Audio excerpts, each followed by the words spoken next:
Episode 21. In his absence, Brahmadatta's son had been put on the throne instead, as the king of Benares. Kalahati had stayed on as his minister. When Kalahati found that King Sutasoma was standing at the city gates with so many other people, he ordered that the gates be kept closed, because he suspected the reasons why the king and all his followers might be there. He also feared being blamed for laxity by the king if trouble were to result from their being let into the city. In fact, such responsibility is praiseworthy because such adherence to duty can do much to prevent accidents. He was not doing his duty merely to protect his reputation. This is why, when a person stands beside their responsibilities, even though it may inconvenience us, we should not hold it against them. Seeing the city gates were closed, King Sutasoma had the 101 kings set up camp beside the gates.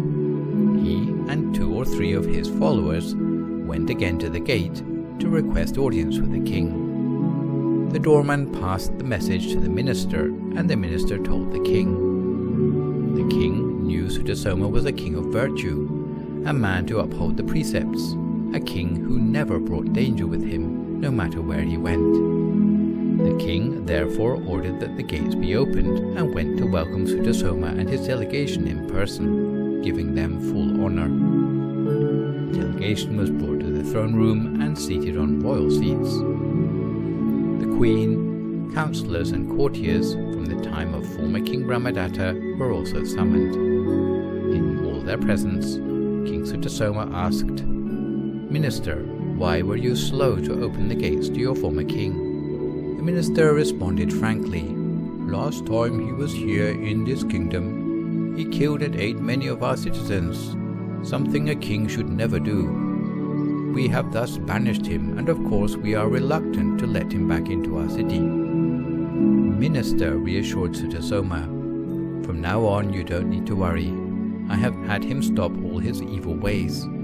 He now holds the precepts and will not take advantage of anyone again. Now he would rather lay down his life than break the precepts. There is no danger from him anymore. Trust me that you do not need to suspect him any longer. Sons and daughters have the duty to cherish their parents.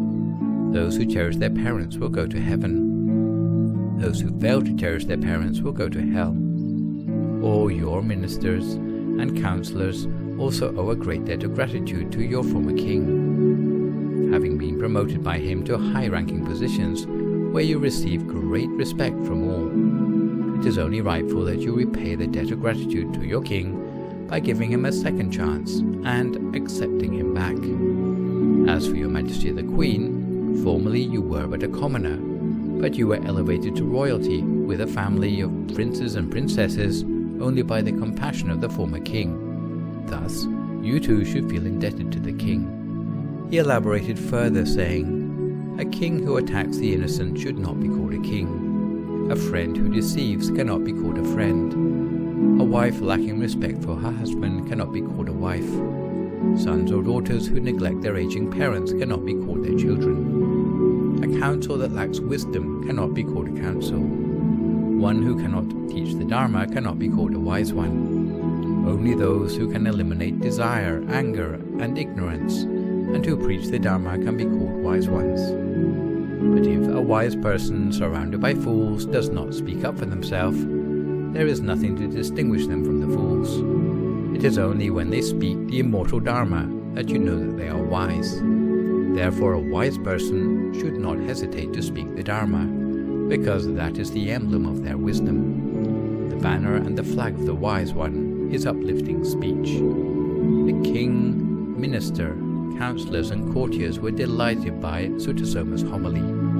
They consulted each other and agreed to give Brahmadatta a second chance by inviting him to enter the city and to re-establish him as the ruler of their kingdom. They had the news proclaimed throughout the kingdom that King Brahmadatta was no longer a man-eater, and since he now upheld the precepts, should no longer be regarded as a threat.